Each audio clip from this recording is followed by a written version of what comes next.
الرحمن الرحيم. رمضان مبارك للجميع. اسمحوا لي أن أبدأ بالترحيب بمعالي وزير الخارجية النمساوي ألكسندر شالنبرغ في زيارته الأولى إلى المملكة بهذه الصفة، وأنا أشكره على الحديث البناء الذي أجريناه حول سبل زيادة التعاون بين بلدينا الصديقين في مجالات عديدة استثمارية، اقتصادية، تعليمية إلى غيرها من المجالات. ووقعنا اليوم مذكرة تفاهم حول التعاون السياسي والأمني، والتي ستؤطر آليات العمل المشترك من أجل إيجاد آفاق أوسع للتعاون. واتفقنا أيضا على تشكيل فريق عمل من أجل دراسة الخطوات العملية التي ستؤدي إلى المزيد من التعاون، وأيضا إلى تنفيذ مخرجات الزيارة التي قام بها جلالة الملك عبد الله الثاني بن حسين حفظه الله إلى النمسا العام الماضي، والتي أيضا جرى خلالها محادثات موسعة حول كيفية إيجاد آفاق أوسع للتعاون بين بلدينا. فعلى المستوى الثنائي الأمور تسير بشكل جيد نحو تعاون أعمق وأوسع وفي مجالات عدة، وثمة الكثير الذي نستطيع أن نعمل معا من أجل تنفيذه، وبما ينعكس إيجابا على البلدين بشكل سريع إن شاء الله. فالعلاقات الأردنية النمساوية علاقات صداقة قوية ومتينة، وأكدت ومعالي الوزير على أننا حريصان على أن نأخذها باتجاه آفاق أكثر رحابة وأوسع من التعاون. لقاء اليوم كان أيضا فرصة للحديث حول عديد قضايا إقليمية ودولية، وفي مقدمها طبعا القضية الفلسطينية والتصعيد الإسرائيلي الأخير الذي شاهدناه في القدس المحتلة. وأكدت لمعالي الوزير بأن تحقيق الحفاظ على التهدئة الشاملة وإنهاء التوتر وإنهاء التصعيد أولوية لنا جميعا، وأن طريق إنهاء التوتر وطريق إنهاء التصعيد وإنهاء العنف الذي ولد يكون عبر احترام الوضع التاريخي والقانوني القائم في المقدسات الإسلامية والمسيحية في القدس. والوضع التاريخي يعني أن المسجد الأقصى المبارك الحرم القدسي الشريف بكامل مساحته البالغة 144 ألف متر مربع مكان عبادة خالص للمسلمين، وأن الزيارة لغير المسلمين تكون بتنظيم إدارة الأوقاف الإسلامية التابعة لوزارة الأوقاف الأردنية كما كانت الحال قبل العام 2000. أمامنا أيام قبل نهاية الشهر الفضيل، ونأمل أن ينتهي التصعيد خلال هذه الفترة أيضا. ونعتقد أن قرار إسرائيل وقف زيارات غير المسلمين إلى المسجد الأقصى كما قلنا سابقا خطوة بالاتجاه الصحيح نحو تطبيق الوضع التاريخي والقانوني، ونأمل أن تسهم في الحفاظ على التهدئة وإنهاء العنف.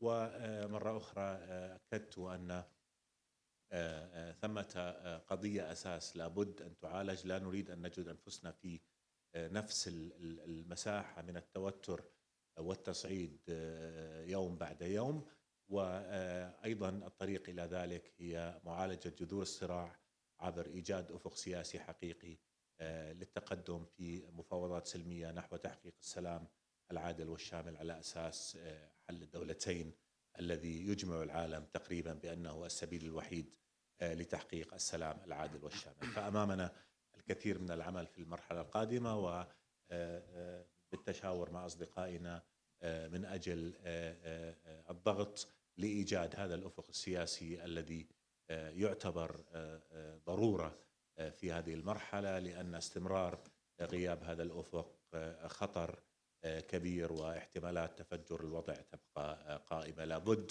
من خطوات عملية حقيقية من أجل إعادة الثقة إلى العملية السلمية، وهذا يكون عبر تفعيلها باتجاه تحقيق السلام على أساس حل الدولتين.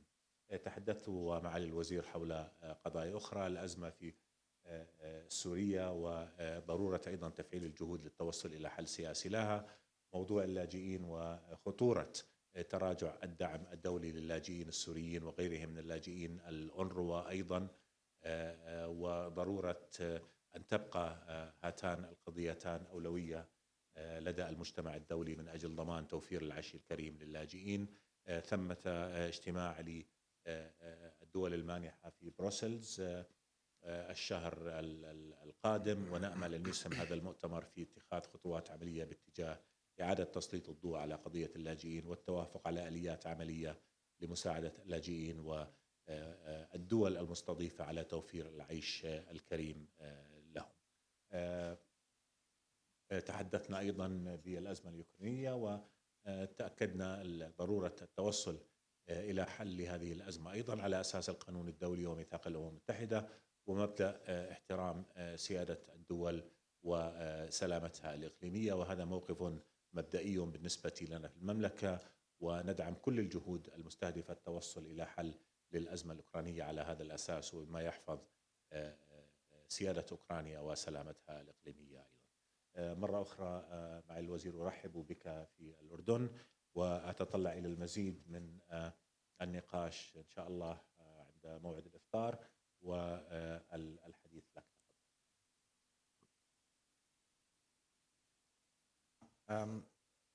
Dear friend, dear Ayman, thank you for receiving me. Thank you for this warm welcome during the holy month of Ramadan. And I'm really looking forward to the iftar dinner, the breaking of the fast with you today, this evening. Austria and Jordania share a long-standing friendship. We have really excellent bilateral relations. And I was delighted, and we were delighted to receive His Majesty last October in Vienna. And now we already had a concrete follow-up with the signing of the Memorandum of Understanding on the cooperation in political and security area. And I believe this should be only the first step. We can profit both from a closer cooperation, from an exchange. And we discussed the possibility of extending this to the economic area. I believe that what we are seeing now, the shock waves of the war in Ukraine, will have very deep repercussions for the next years to come. And relationships and markets like in the Middle East, like Jordania, should become and will become more important. I believe this is something where we have to have a very close look into it. And I can only say that for Austria, Jordania is a key partner, will always remain a key partner. You're a stronghold of stability in a volatile region. And I'm extremely thankful to your government, to the Majesty, but also to you personally for the efforts you put into dialogue and diplomacy. And if we look at the planet, we know we need that more than ever.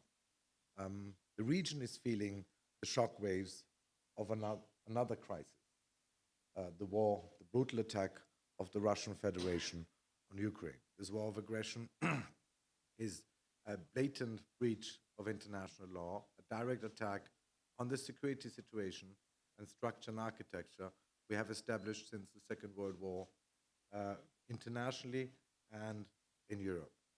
And I'm very thankful to the clear stance Jordania has adopted in the UN General Assembly and your efforts in the framework of the League of Arab Nations to mediate, to try to find avenues for dialogue in a very difficult situation. And you know that we Austrians did the same. The Austrian Chancellor Karl Nehammer went to Kiev, went to Moscow, and we already exchanged our impressions of the talks that took place. Because we have to be aware of one thing. This is by no means a European war. It has repercussions far beyond Europe. If we look at food prices, energy prices, skyrocketing in Northern Africa, in Lebanon, in other countries, nobody can stand at the sidelines in this conflict. It's a conflict which will dominate international policies for the next decades to come. And I can only say two things. Part of the message of my trip is, yes, we are very much focused on the aggression, on the war in Ukraine. But no, we are not forgetting about other areas, about other regions, about other crises. And Austria and the European Union, I can assure you that, will remain engaged. We already mobilized as European Union a total of 225 million to the Middle East, and including 25 million as aid in this economic crisis to Jordan. And I'm fully aware, and that's why I'm all the more thankful for this warm welcome, that this visit takes place in a particular tense weeks. We have very important religious holidays for Muslims, for Christians, and for Jews taking place at the same time. Passover, Ramadan, and Easter. And these are actually religious times which should bring people together. And I'm deeply saddened by the fact that extremists misuse them, abuse them, and try to ignite hatred. And we know that there are always spoilers on every side. And I'm thankful and I commend what your efforts to reinstall calm in this very tense situation. And we value very much your role as custodian of the holy sites. And I have to say that I also value and welcome the public statements by the Foreign Minister of Israel, Lapid, who said very clearly that he wants to de-escalate and there's no way of touching the status quo. And I believe that is very important, that both responsibles for both sides are doing the most to de-escalate the situation. And we know we have been talking, we'll continue talking tonight about the situation in the region. I welcome steps taken by the Israeli government to open channels of communication with the Palestinian leadership. But I know that this cannot and will not replace a political process. The thing most needed in this region probably is one word: perspective. Political perspective and economic perspective.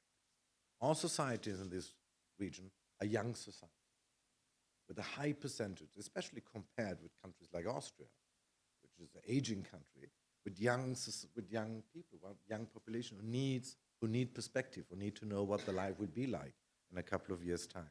And I'm happy to be tomorrow in Ramallah, where we'll talk with our colleague Riyad Malki. And we should not give up the efforts to create a political process, a meaningful political process, because that is what the region needs. And finally, let me just say that I thank the Jordanian people and Jordan for hosting so many refugees. I'm fully aware that you are carrying an enormous burden.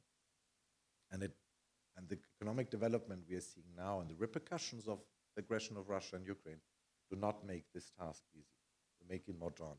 I can only say that I'm thankful for the generosity and hospitality people of Jordan have proven. I can assure you that the European Union, but in particular Austria, will stand by your side. We will continue to assist you. Last year, we have offered over 180 million euros in assistance since the start of the war in Syria.